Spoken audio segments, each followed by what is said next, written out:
Улсгаар тогтносон бүгд найрамд Монгол ард улсын нийслэл Улаанбаатар хот.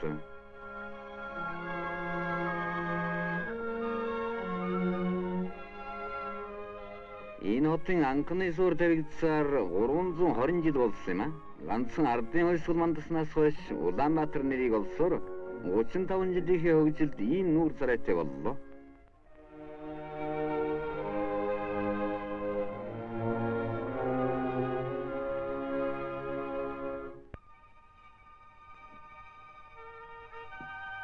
Улаанбаатарын өглөө их орон даяар хөдөлмөрийн шинэ өдөр ихэлсэн баярт мэдээ зуураад болдог.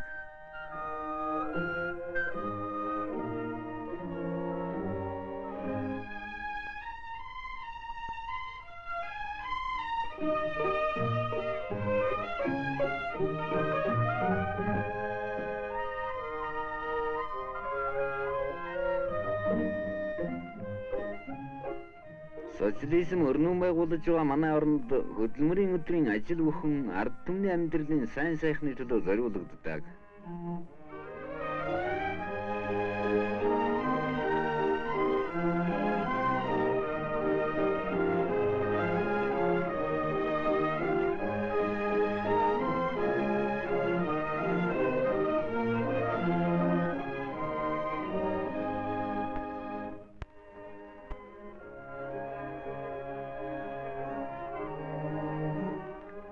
Одоорно боловсон төглөг болгож хүн ардын эрүүл ахуйг сайжруулахад чиглэгдсэн ажилч тогтмол явагддаг юм а.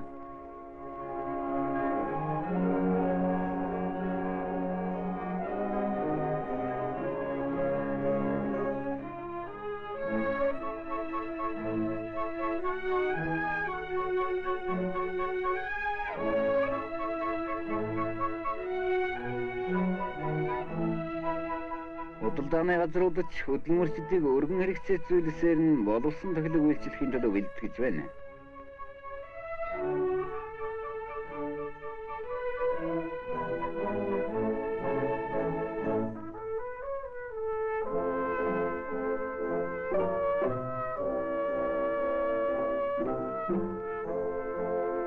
Өчигдрөөс өнөөдрөөс маргааш давуу бүтээл гаргах гэж өрнөн хөдөлмөрийн уралдаанд хүчээ сордог манай ажилчид өглөө бүр баяр зориг дүүрэн ажилд очдог.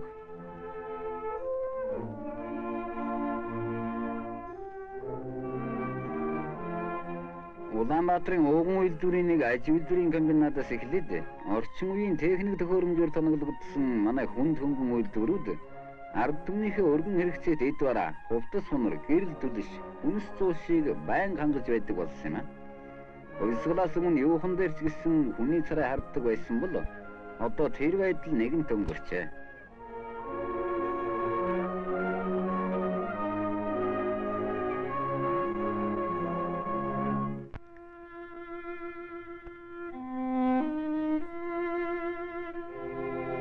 Тэгвэл Улаанбаатарын өвөг болсон өргөө болоод даа хүрээний байдлын тухай гадаадын жуулчдын бичиж байсан номуудын хуудас эсрэхөд үзвэл хог навшиндоо дарагдсан ядуучуудын орон байр, хоёр хүн зүрхийн аргагүй тахир нарын гудамжны бүдүүлэг байдлыг дурдан тэмдэглэсэн байдаг.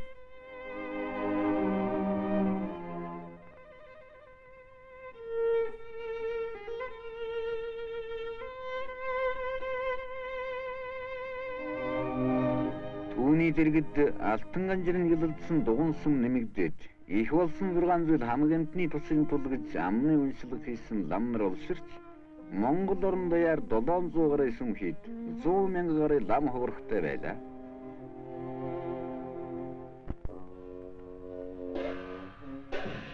Зүүн хүрээний майдар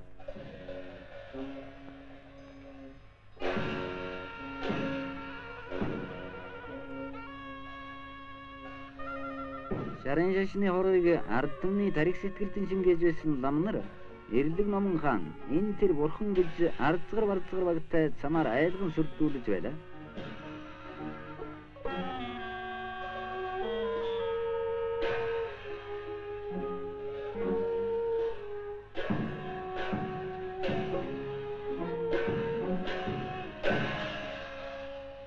Тэр үед ургаж байгаа цэцэг шиг нялхвалчир хүүхдийг хүртэл ном сургаж лам болгоно гэд шашны үдлээр оюун санааг нь гэртээж байлаа.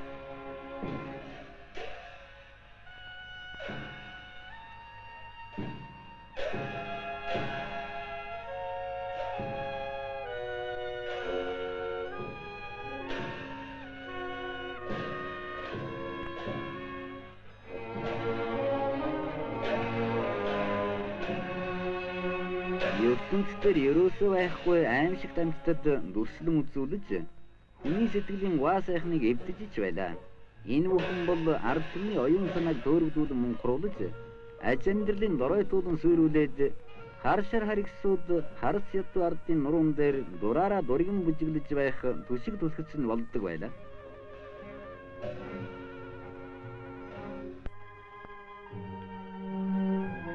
Хуучин хүрээний байдал зах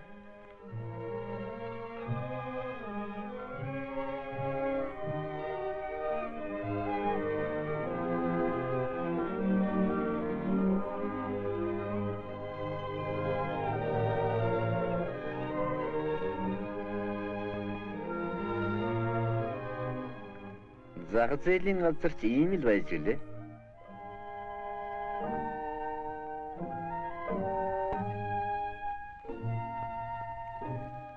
Хөдөлмөрчдийг боловсон ёсоор хөнгөн шуурхай үйлчлэх унаавнаас ч байхгүй байсан юм аа.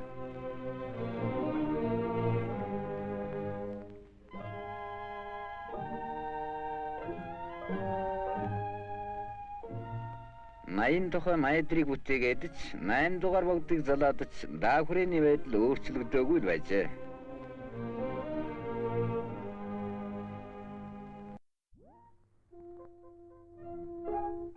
Ардын хувьсгал мандаснаас хойш хотын байдал алхамаар шинжлэгдэж эхэллээ. 1924 онд улсын анх дугаар их хурлаар Улаанбаатар нэртэй улсын нийслэл хот болсноос хойш зөвхөн нэрийн өөрчлөлтөд зогсоогүй хөгжил нь шинжлэгдсээр ирлээ.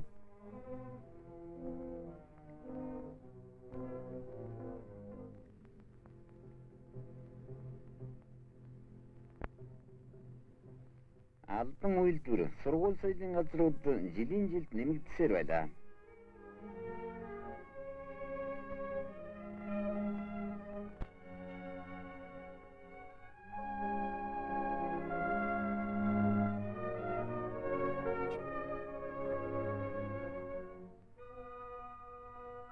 Манай ууган театр болоод соёл ахуйн бусад барилгууд энд тэнд боссоор байлаа. Ялангуяа дайн дууссан 1945 оноос Улаанбаатар хотын барилгын явц шуурхайлж эхэлсэн юм аа. Хотоо төгжүүлэх ажилд ёстой 8 настай хүүхдээс эхлээд 80 настай хөгшид хүртэл оролцож, эрвих тэрвихээр хөдлөж, хуучин хотоо шинжлэх их үйлст хүчин зүтгэсэн юм аа. Манай нам засгийн удирдагчид энэ ажлын магнайд оролцсон ажиллаж олон түмэндээ үлгэр жишээ болсон юм аа.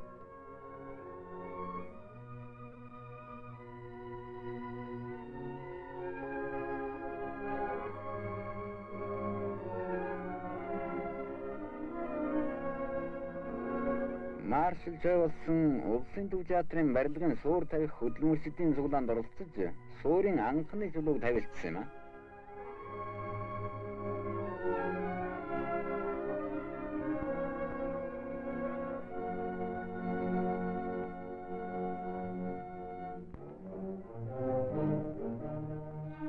Нийслэл хотынхоо удамж талбайг зардаж эхэллээ.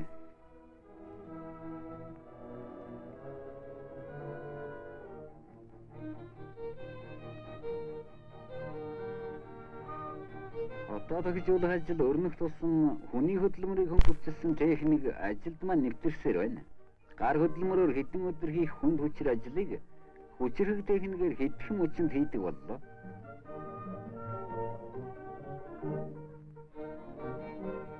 Энэ бүхэн их зөвлөлт холбоос улс төргүүтэй ардын ардчилсан орны анх дүү ард түмний өгөөмөр тусламжтайгаар биелэгдэж байна.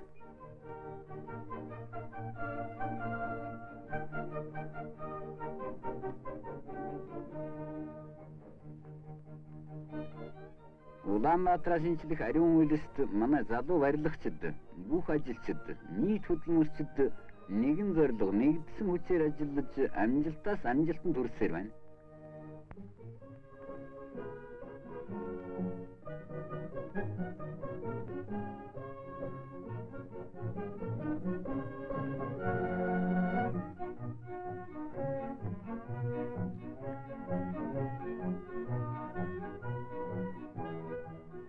Зөвлөлт холбоот улсын тусламжтайгаар барьж байгаа 40 мянгатын барилга, их хятадын ард түмний хүч хөрөнгөний тусламжаар байгуулж байгаа 50 мянгатын барилгуудын дөрвч ашиглалтанд орсоор байна.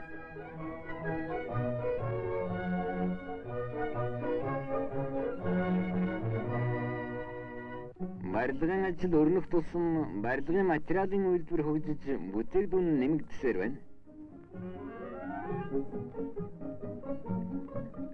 1959 онд нийслэлийн хөдөлмөрчид хэдэн удаагийн өргөн субботногоор нийтдээ 74 мянган хүн өдрийн хөдөлмөр хийж 4 түм 3 мянган шодор үлзэн метр газар шороо авахж 2 сая шихэн төгрөгийн орлого улстай оруулсан юм а. Манай нам засгийн удирдах нөхөд энэ өргөн субботногуудад хөдөлмөрчин олон түмэнтэйгээ хамт оролцлоо.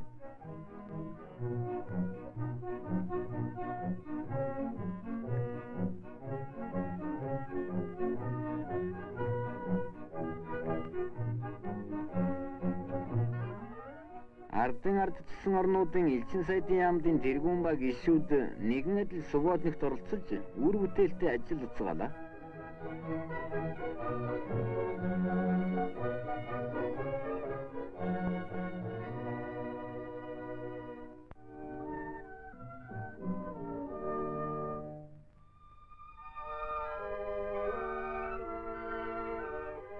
Хотыг дулаацуулах хоол. Цэвэр усны түгээгүүрийн барилгын дөрвч нь ашиглалтанд орлоо. 40 мянгатын энэ сайхан байшин барилгууд цөм айлын орон сууцнд зориулогджээ. Урд өөхөндийн сүмэлзүүлээд сууж байсан өвгө төгшид цахилгаан гэрэлтэй уураар дулаацдаг саруул сайхан давхар байшинд орж үлгэрт гардаг оосор үчгүй орд харшинд үнэн амьдралдаа суудаг боллоо.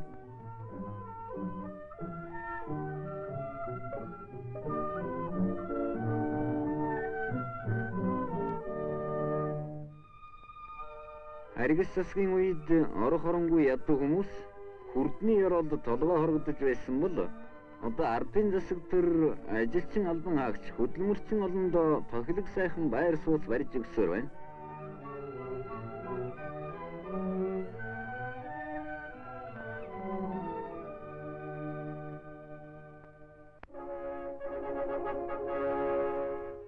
Нам засгийнхаа хайр ивгэлээр юм бүхнээр элбэг дэлбэг амьдран аж төрж байгаа. Манай хөдөлмөрчдийн өдөр тутмын хэрэгцээнд машин унлаг, цахилгаан харилцаа зэрэг боловсон үйлчилгээ бэлхэн байдаг.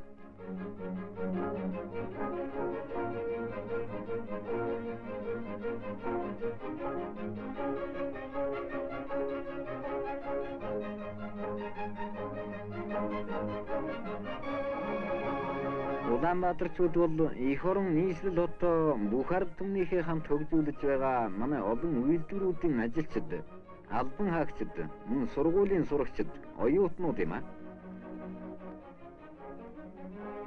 Улаанбаатарт Орсын суугчдын тоо сүүлийн үед эрс нэмэгдснээс хөдөлмөрчдийг хөнгөн шуурхай үйлчлэх ажил нэг адил өрнөсөөр байна.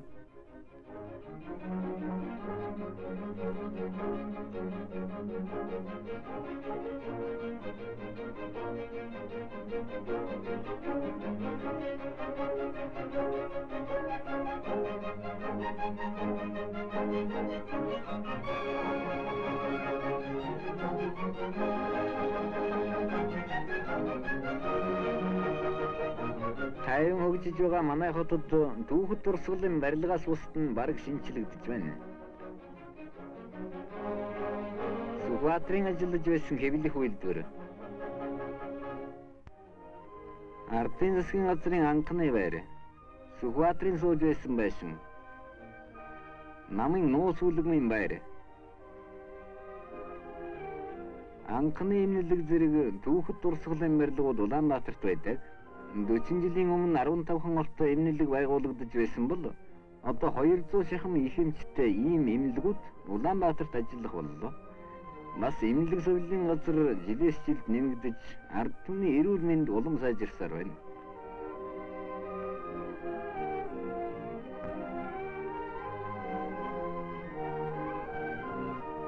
Сүүлийн үед Улаанбаатарт олон үйлдвэр шинээр байгуулагдсаар байна. Зөвлөлт холбоот улсын тусламжтайгаар байгуулагдсан жилдээ олон арван мянган тонн гурил боловсруулах чадaltaй гурилын үйлдвэр хүчирхэг техник, цахилгаан дамжуулгаар ажилладаг юм. Жилдээ 1 сая гарын хос гутал хийж гаргах чадaltaй гутлын үйлдвэр Чехословак улсын тусламжтайгаар Улаанбаатарт нээгдсэн юм.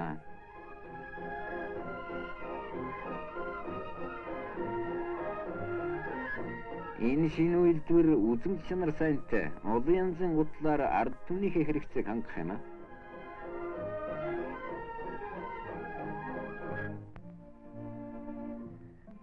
Энэ бас Улаанбаатарын цоо шинэ үйлдвэрийн нэг. Манай залуу ажилчин анги үндэснийхээ үйлдвэрийг улам хөгжүүлэн эх орныхоо эрдэнэс байгалыг эзэмшин ашиглаж элс шороогоорч ийм сайхан савсуулга хийдэг боллоо.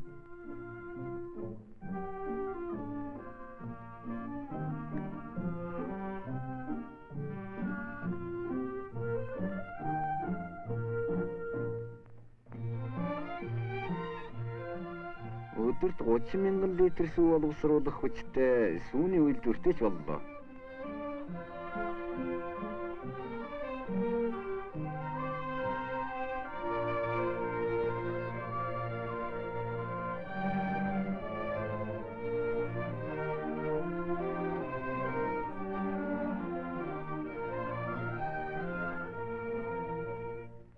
Энэ үйлдвэр олон нэр төрлийн амтлаг сайхан цагаан эдгээр Улаанбаатарын хөдөл мөрчдийн хэрэгцээг хангаж байна.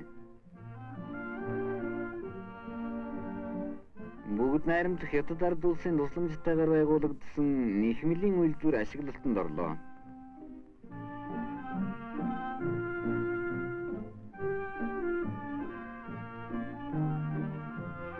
Эндээс Монгол хоньны цэвэр ноосоор хийсэн төрөл бүрийн нарийн бараа элбэг гарна.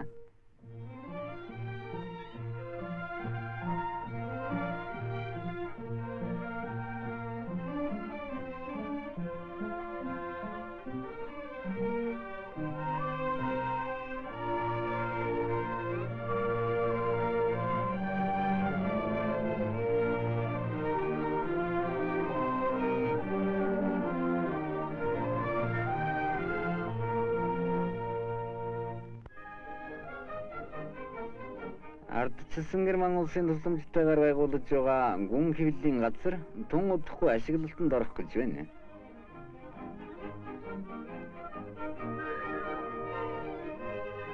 Улаанбаатар хот ардын хөсгөлийн жилүүдэд асар их хөгжиж, хуучин дундад зууны үеийн бөглүү хот байсныг өөрчлөн хөгжүүлж байна.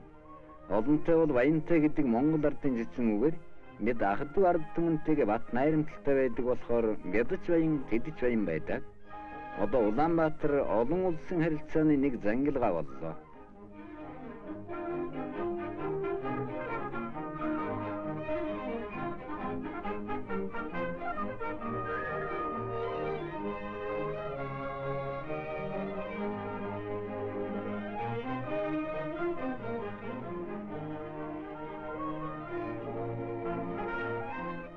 Бас нийс хонгоцоорч олон улстай агаарын харилцаатай боллоо.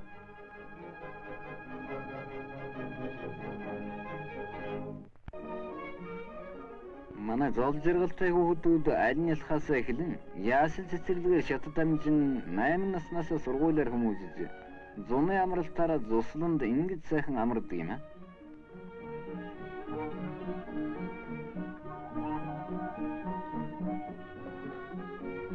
Манай хүүхдүүд эх орондоо социализм байгуулах үеэст хэрэгтэй бүхнийг хийх эрдэм мэдлэгтэй хүмүүс болдоо.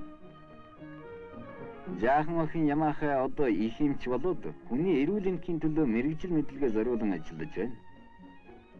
Бяцхан хүү Цэрэмпэл уран зураач болоод олон сайхан бүтээл гаргаж байна.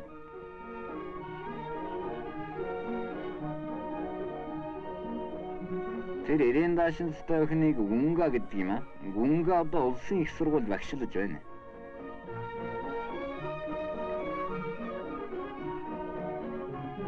Энэ хоёр дэрсхэн охины намхан нь Цэнд хэвлэх үйлдвэрт тасгийн мастераар үр бүтээлтэй ажиллаж байна.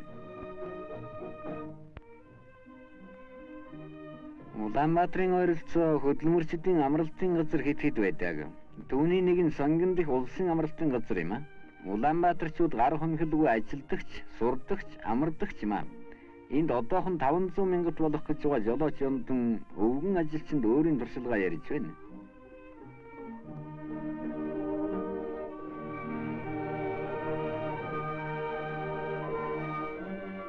Албан Монгол хоёр найз ан манал шатар тоглоод байна. Хоёр хүн тоглож 20 хүн харна гэгчээр бядаж бас хараад авъя.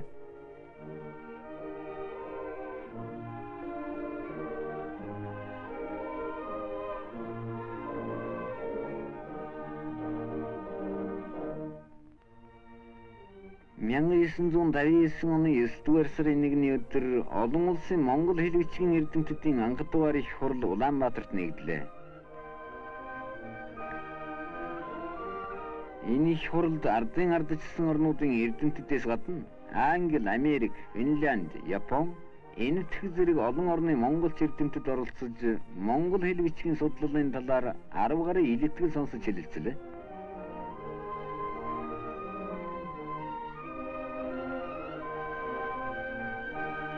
Дэлхийн олон орноос ирсэн монголч эрдэмтэд манай ард түмний уламжлалт соёлын өв санг сэтгэл хангалуун үзэж танилцлаа.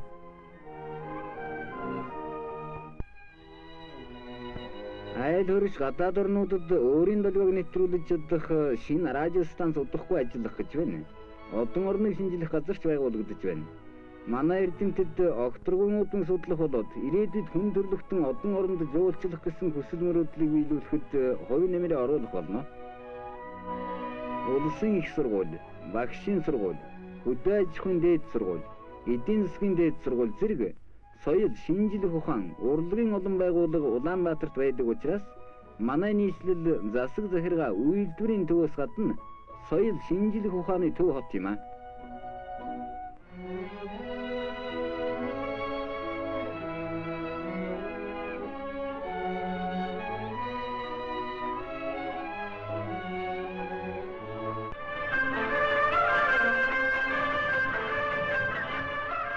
Улаанбаатар бол ард түмний оюун санааг шинэчлэн баясгач урлагийн их улаг болсон төв газар юм аа.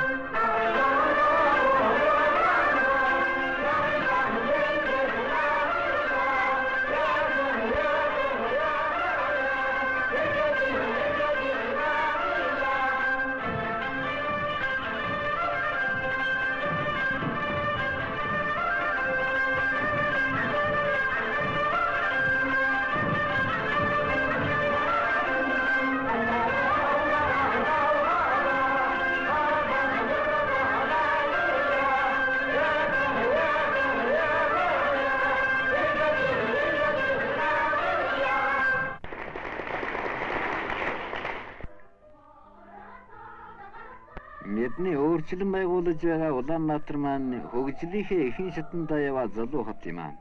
Зах зээл газрын өвөрч уучирсан барилгыг ингэж нураах нь саруул сайхан барилга босгохын их суурь болдго юм аа.